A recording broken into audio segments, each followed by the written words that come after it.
Hai guys, girls. Mau lancar ngobrol pakai bahasa Inggris? Mau mahir bahasa Inggris?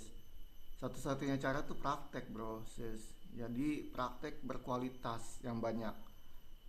Jadi gini loh. Waktu kan berjalan terus nih. Kita kalau makin banyak praktek, sejam 2 jam sehari, toh tetap aja sebulan itu habis gitu.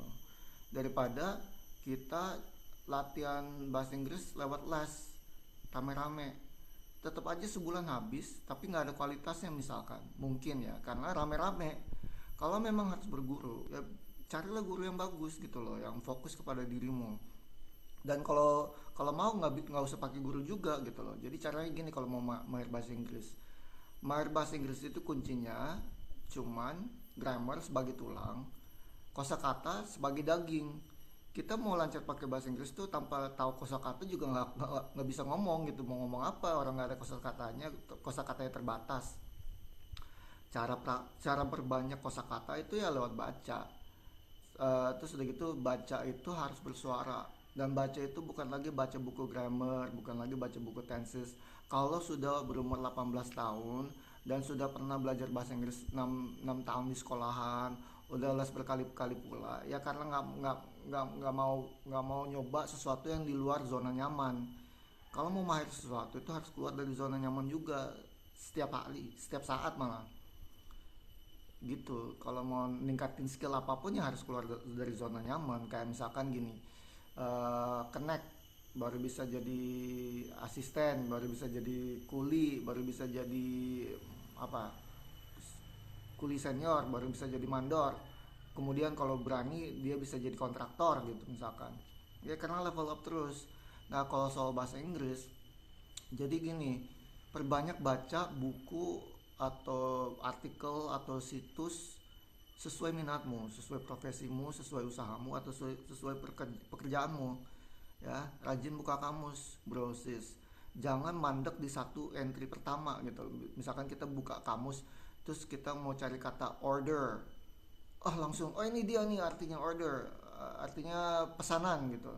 Tapi kalau kita lihat ke bawah, ada satu, dua, tiga, empat, lima, mungkin sampai 15 pengertian mengenai order.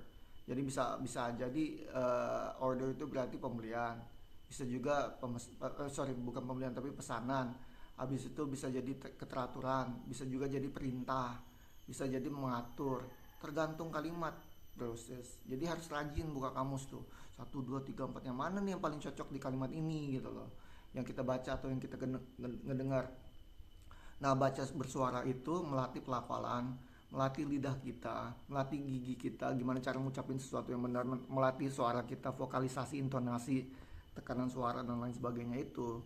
Dan melatih listening kita kalau kita baca bersuara. Kita mendengarkan diri kita sendiri, ini pelafalan kita udah benar belum gitu loh. Nah, sembari itu bekerja semua, ini juga bekerja nih akal kita, pikiran kita, apakah kita memahami apa yang kita baca gitu. Jadi otomatis dengan membaca nambah kosakata, nambah ilmu yang baru. Tidak hanya meningkatkan bahasa Inggrisnya, tapi juga dapat ilmu atau keterampilan yang baru misalkan gitu. Jadi bukan lagi belajar buku grammar atau buku tenses lagi ya. Gunain bahasa Inggris itu untuk memberdayakan diri sendiri.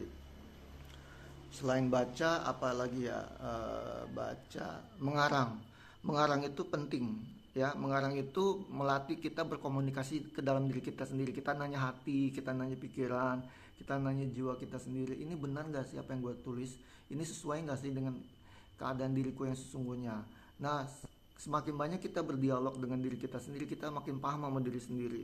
Dan kita juga dipaksa nih, ketika kita menulis nih, kita dipaksa mencari kosakata yang paling tepat untuk mengungkapkan diri kita seakurat mungkin atau setepat mungkin gitu loh. Jadi otomatis ketika kita nulis tiap hari, kita tuh memahami diri sendiri sama nambah kosakata kalau kita rajin buka kamus ya.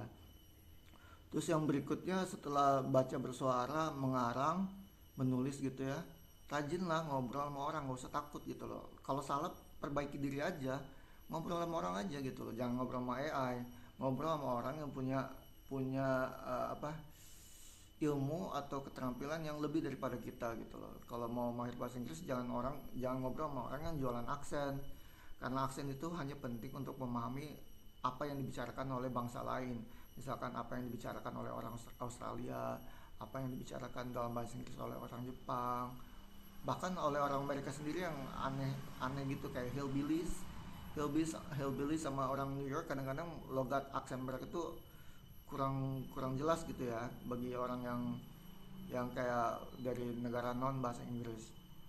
Nah setelah itu ya udah itu aja, tiap hari 2 jam sehari, karena toh 2 jam sehari itu paling cuma 60 jam sebulan kan.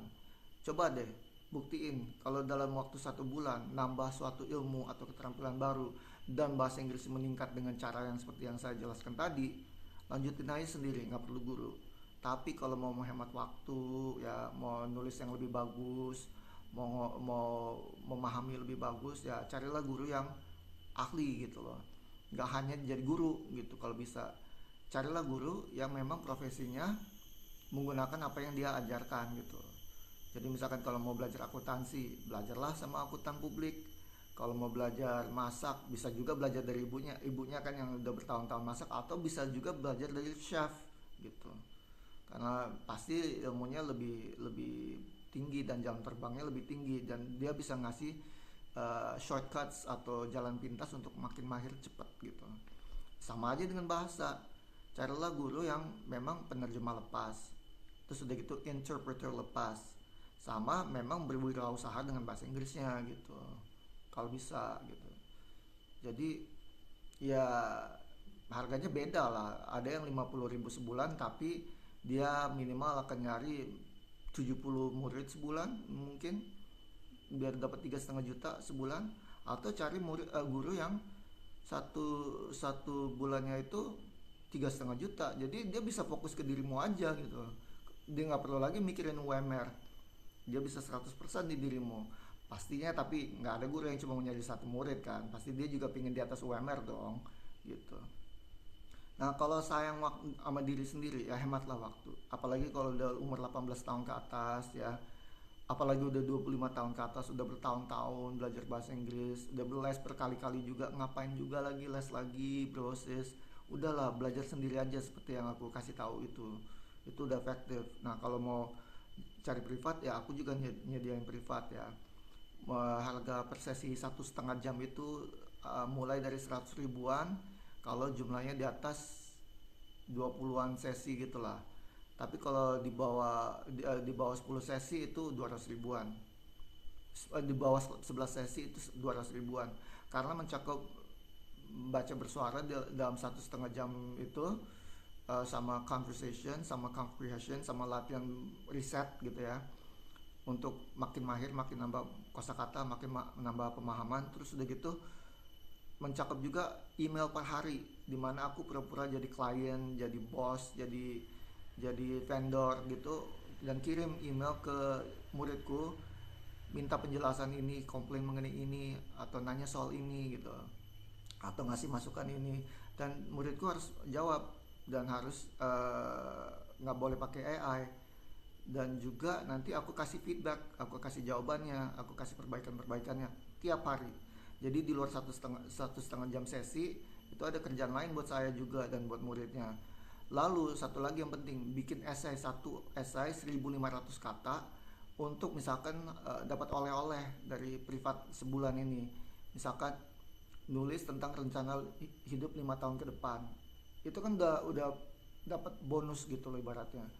Dapat bonus, aku setelah privat juga punya rencana hidup 5 tahun ke depan supaya aku makin lebih sukses gitu buat murid. So guys, jadi 3 juta, 3,5 juta itu murah tau. Itu kalau bisa jajan 10.000 sehari, itu bisa, mampu bayar apapun, bayar privat akuntansi, bayar privat masak atau apa gitu, mampu itu. Nggak mahal itu kok. Apalagi kalau misalkan bisa ngasilin jutaan lebih setiap bulannya dengan keterampilan baru yang didapat dari bahasa Inggris. Thank you.